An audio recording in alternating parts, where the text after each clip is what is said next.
ہم نے مانا کہ تغافل نہ کرو گے، لیکن ہم نے مانا کہ تغافل نہ کرو گے لیکن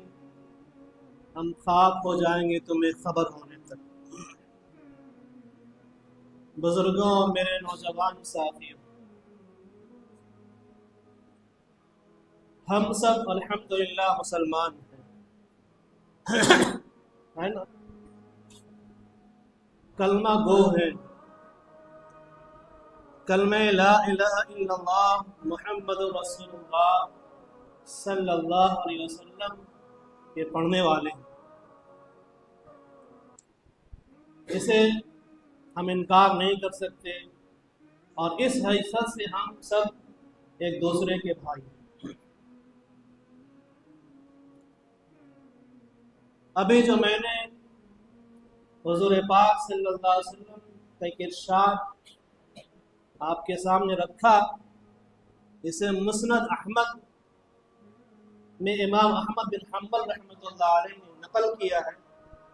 حضرت نعمان بن بشیر رضی اللہ تعالی عنہ اس حدیث کے راوی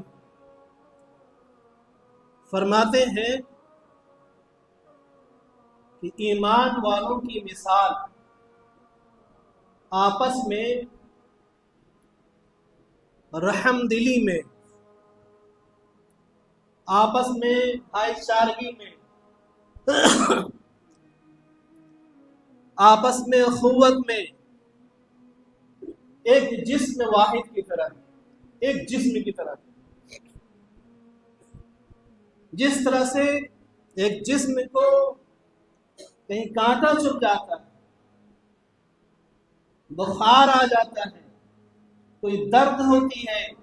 کوئی چبھن ہوتی ہے، تو جسم کے جس حصے میں وہ تکلیف ہو، اس تکلیف کو پورا جسم محسوس کرتا ہے۔ اسی طرح سے ایک مسلمان کو روئے زمین پر خواہ وہ کہیں بھی رہتا ہو، کسی خطے میں رہتا ہو، کسی قبیلے میں رہتا ہو، کسی علاقے سے اس کا تعلق ہے، اگر وہ کلمہ گو ہے اور اسلامی بھائی ہے ہمارا، اس کے پیر میں ایک کانٹا بھی چبھ جائے، اس کی تکلیف کو سارے عالم کے مسلمان محسوس کرتے ہیں۔ آج ہمارا المیہ یہ ہے کہ ہمارے پاس قرآن جیسی عظیم کتاب جو اللہ تبارک و تعالی نے ہماری ہدایت کے لیے، ہماری رہنمائی کے لیے، ہماری رہبری کے لیے بھیجا تھا اور نازل کیا تھا، آج ہم اس سے اتنے غافل ہو گئے ہیں، اتنے غافل ہو گئے ہیں کہ اس سے رہبری اور ہدایت دینا تو دور، ہم اس کی تلاوت سے بھی نابلد۔ آپ ایک چیز جان لیجیے، ہمیں اس بات کو گانٹ باندھ لینا چاہیے کہ آج جو بھی ہمارے اس امت میں دراڑ ہے، انتشار ہے، افتراق ہے، آج بھی اگر اس کا کوئی علاج ہے تو وہ کتاب مبین، وہ قرآن مبین ہے، اس کے علاوہ کوئی علاج نہیں ہو سکتا۔ آپ دیکھیں، جب حضور پاک صلی اللہ علیہ وسلم مکۃ المکرمہ سے ہجرت کر کے مدینہ المنورہ آئے تو مدینہ میں دو قبیلے آباد تھے جو بہت ہی مشہور اور معروف تھے، جسے دنیا اوس اور خزرج کے نام سے جانتی اور پہچانتی۔ دونوں قبیلے میں باہم جنگیں ہوا کرتی تھی، عداوتیں اور دشمنی حد درجے کی بڑھی ہوئی تھی، اور ان میں خونریزیاں ہوا کرتی تھیں۔ ایک ایسی خونریزی ان میں ہوئی جنہیں جنگ بعاث کے نام سے جانا جاتا ہے، اور طویل عرصے تک وہ جنگ چلی، اور دونوں نے آپس میں اس قدر لڑائیاں کی اور اس طرح خون بہایا کہ دونوں ٹوٹ پھوٹ کر کے کمزور ہو چکے تھے، بے بس اور لاچار ہو چکے تھے۔ حالات ایسے ہو گئے تھے کہ کوئی یہ تصور نہیں کر سکتا تھا کہ اب یہ دونوں قبیلے مل سکتے ہیں، اب یہ دونوں قبیلے آپس میں گلے لگ سکتے ہیں، اب یہ دونوں قبیلے آپس کی دشمنیوں کو بھلا سکتے ہیں۔ یہ حالات بالکل ناممکن نظر آ رہے تھے، لیکن اس بات کو جس نے ممکن کیا وہ قرآن مجید، وہ قرآن مجید ہے۔ اسی کا تذکرہ جو میں نے ابھی آیت کریمہ پڑھی ہے، اس میں اللہ تبارک و تعالیٰ نے اس احسان کو یاد دلایا. اعوذ باللہ من الشیطان الرجیم واعتصموا بحبل اللہ جميعا ولا تفرقوا واذكروا نعمة الله عليكم إذ كنتم أعداء فألف بين قلوبكم فأصبحتم بنعمته إخوانا. اللہ عز و جل نے فرمایا تمام لوگ مل کر کے اللہ کی رسی کو مضبوطی سے تھام، قرآن مجید کو مضبوطی سے تھام لو اور ٹولیوں میں گروہوں میں نہ پڑو. وَاذْكُرُوا، اللہ کی اس احسان کو یاد کرو، اللہ کو اس انعام کو یاد کرو کہ جب تم آپس میں ایک دوسرے کے دشمن تھے، اِذْ كُنْتُمْ أَعْدَاءً، ایک دوسرے کے دشمن، ایک دوسرے کے گلا کاٹنے والے، ایک دوسرے کے خون کے پیاسے تھے. فَأَلَّفَ بَيْنَ قُلُوبِكُمْ فَأَصْبَحْتُمْ بِنِعْمَتِهِ إِخْوَانًا. رب پروردگار عالم نے تمہارے دلوں میں ایک دوسرے کے لیے الفت اور محبت ڈال دی اور تم بھائی بھائی بن گئے. اور کیسے بھائی بنے؟ ایسے بھائی بنے کہ دنیا اس کی مثال نہیں پیش کر سکتی. جنگ یرموک کا موقع ہے. حضرت حذیفہ بن عدی رضی اللہ تعالیٰ عنہ فرماتے ہیں، اس واقعے کو امام غزالی نے لکھا، احیاء العلوم میں لکھا اس واقعے کو. تو حذیفہ بن عدی رضی اللہ تعالیٰ عنہ فرماتے ہیں کہ جنگ یرموک کا موقع تھا. جب جنگ ختم ہو گئی تو میں نے اپنے چچا صاحب بھائی کو تلاش کیا، وہ کہیں سے نظر نہ آئے. تو میں سمجھ گیا یا تو وہ جام شہادت نوش کر چکے ہیں یا پھر کہیں اس حال میں پڑے ہوں گے کہ وہ آخری سانس لے رہے ہیں.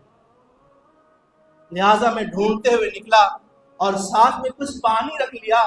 کہ اگر مل گئے، سانس چل نہیں ہوگی تو 2-4 گھونٹ پلا دیں.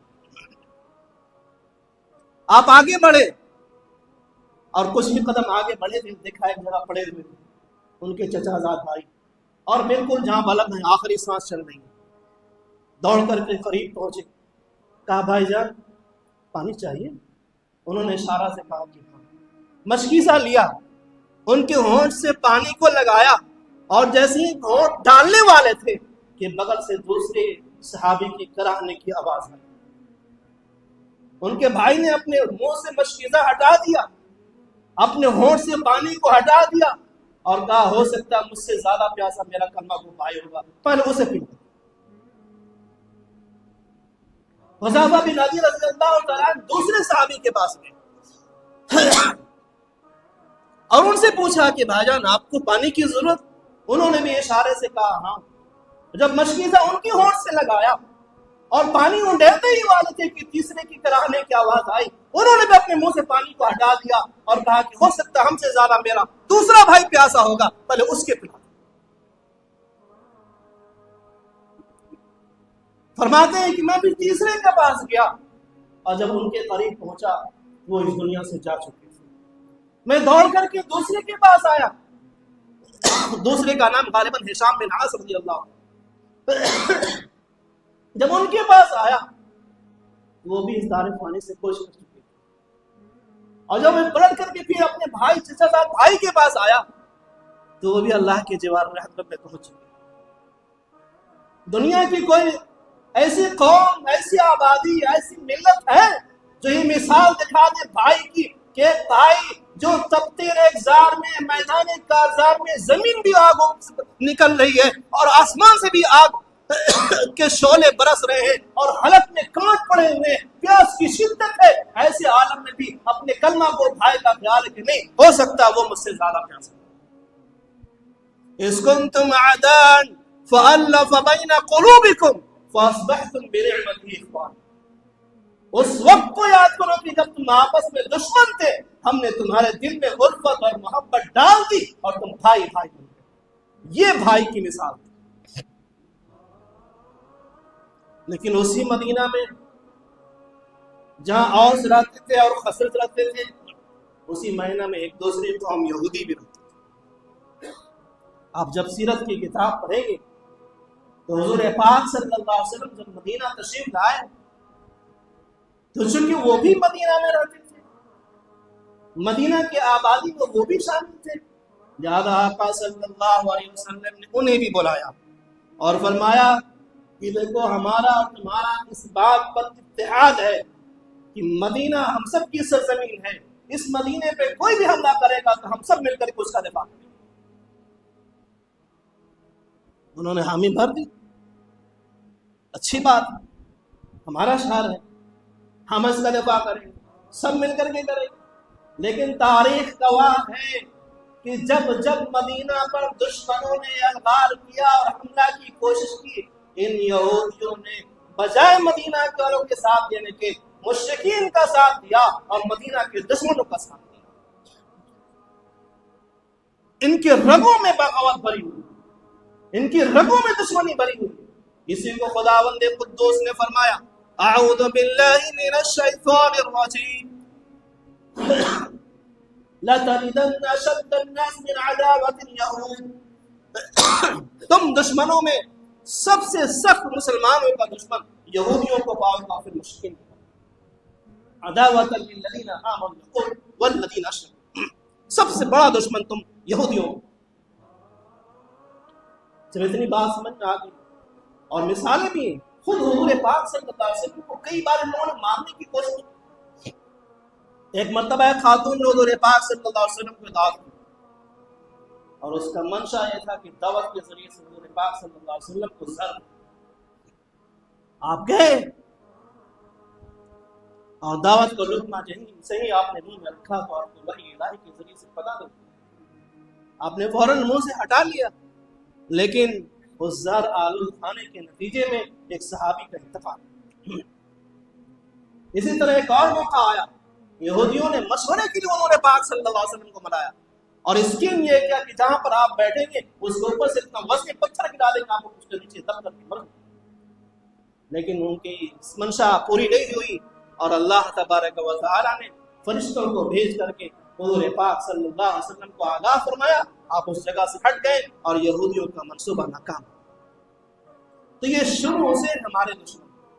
اب جب آپ تاریخ فلسطین کی پڑھیں گے ان تمام بیک گراؤنڈ کی روشنی میں تو آپ کو پتا چلے گا کہ ان یہودیوں نے سب سے پہلے پیشکش کی تھی سلطان عبد الحمید کو، جس طرح خلافت عثمانیہ کہ ہمیں فلسطین میں رہنے کی جگہ دے دی جائے۔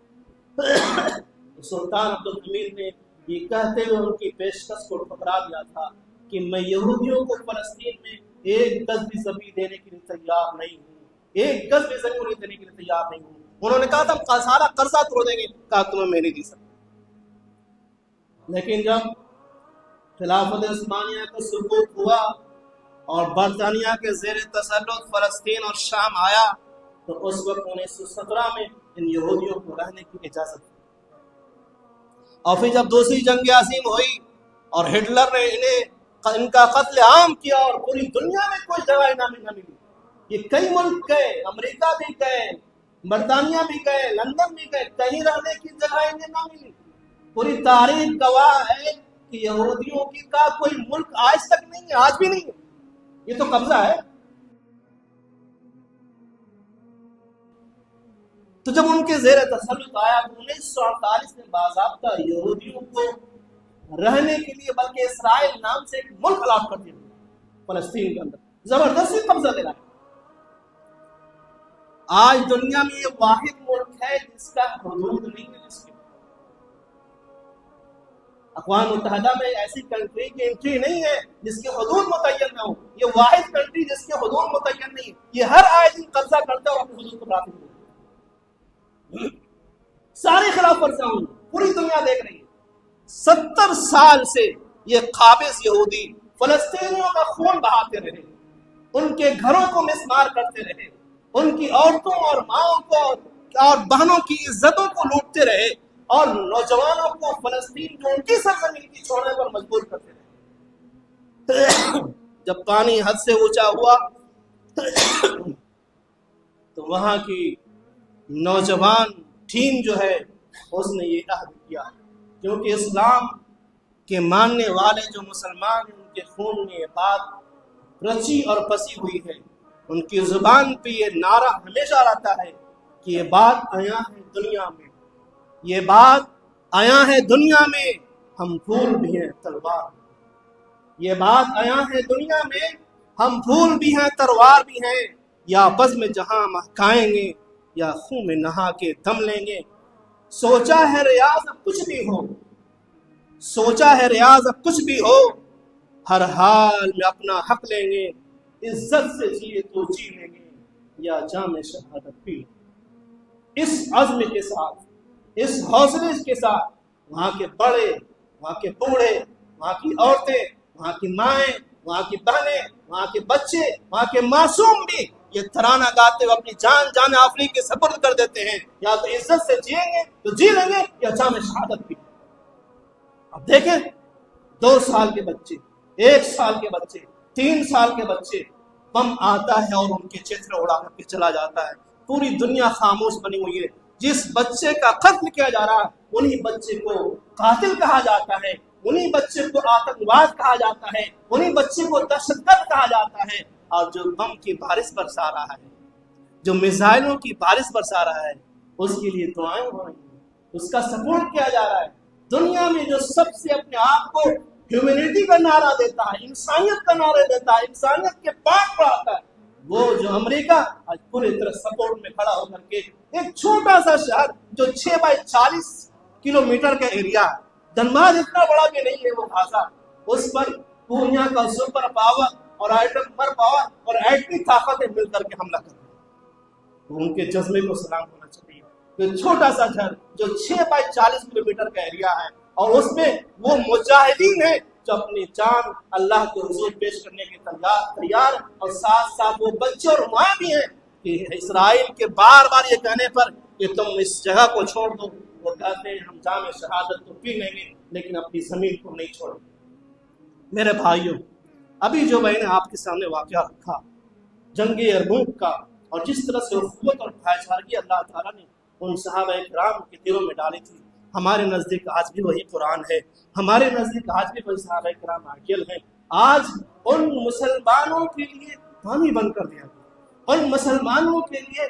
کھانا بند کر دیا گیا، ان مسلمانوں کے لیے علاج بند کر دیے گئے، ان مسلمانوں کے لیے دوائیں بند کر دی گئی، اور آج اگر ہم اپنے گھروں میں آسانی کے ساتھ پانی پی رہے ہیں، کھانا کھا رہے ہیں، دوا علاج کرا رہے ہیں، اور ان کی تکلیف کو محسوس نہ کر رہے ہیں، تو یقین جانیے، مجھے کہنے دیجیے کہ ہمارا ایمان کمزور ہے، ہمارا ایمان نہیں رہا۔ اللہ کے نبی فرماتے ہیں مثل المؤمنین فی توادہم وتعاطفہم وتراحمہم، مثل الجسد، مسلمانوں کی مثال تو آپس میں جس میں واحد کی طرح ہے، جس میں کانٹا چبھتا ہے پورا جسم محسوس کرتا ہے۔ آج چاہے وہ دنیا میں کسی کونے میں رہتے ہوں، وہ کلمہ لا الہ الا اللہ کے پڑھنے والے ہیں اور ان پہ میزانوں کی بارش ہو رہی ہے، ہم آرام سے گھر میں پانی پی لیں، یہ ہمارے لیے مر مٹنے کی بات ہے۔ اب رہا سوال ہم کیا کر سکتے ہیں، ہم کر کیا سکتے ہیں؟ آپ کچھ نہیں کر سکتے ہیں، دو کام کیجیے، اس میں سارے لوگوں کا سپورٹ چاہیے اور میرے میسج کو پھیلائیے۔ پہلا کام تو یہ کیجیے کہ اپنے بھائیوں کی حق میں دعا کریں، اور دوسرا کام یہ کیجیے کہ اس کنٹری کی جو بھی مصنوعات ہیں، جو بھی چیزیں ہیں، آج اس مسجد میں نماز کے لیے اللہ اکبر کہنے سے پہلے یہ عہد کر لیجیے کہ ہم ان ملکوں کا، ان کنٹری کی جو بھی مصنوعات ہیں، جو بھی چیزیں وہاں سے بنتی ہیں، جو بھی ان کی کمپنیاں ہیں، ان کے سامان آج سے نہیں کرتے، یہ عہد کر کے نکلیے۔ یہ جتنے بھی ڈرنک ہے جو آپ کی دکانوں میں دستیاب، اللہ کا شکر ہے ٹھنڈ کا موسم آنے والا، اچھا پریکٹس کر سکتے ہیں، گرمی بہت کیا آتا ہے نا، ابھی سے پریکٹس کر لیجیے، ان مشروبات کو نہیں لیں، ہم پیپسی نہیں پئیں گے، ہم کوکا کولا نہیں پئیں گے، ہم لمکا نہیں پئیں گے، ہم 7 اپ نہیں پئیں گے، کیا اس کے نہیں پینے سے ہمارا انتقال ہو جائے؟ یہ ایک سپورٹ ہوگا ہمارے ان بھائیوں کے لیے۔ ہم کٹ کیٹ نہیں کھائیں گے، ہم ان بچوں کو لیس نہیں خرید کر کے دیں گے، ہم ان کا پیپسوڈینٹ، ان کا سینسوڈینٹ کچھ بھی نہیں کریں گے۔ یہ سارے مصنوعات ان کے بہت ایک لمبی لسٹ ہے جو ہم اور آپ آسانی سے کے ساتھ خریدتے ہیں، اور چند پیسے ان کے بنانے میں لگتے ہیں، اور سارا بینیفٹ جو ہوتا ہے وہ ہمارے مسلمان بھائیوں کے خون بہانے میں استعمال کیا جاتا ہے۔ جس طرح سے بینک کا کام ہمارے لیے حرام قرار دیا گیا، کیوں؟ کیونکہ بینک میں سودی کاروبار ہوتے ہیں، سود حرام ہے، اسی طرح سے ایک مسلمان کا قتل حرام ہے۔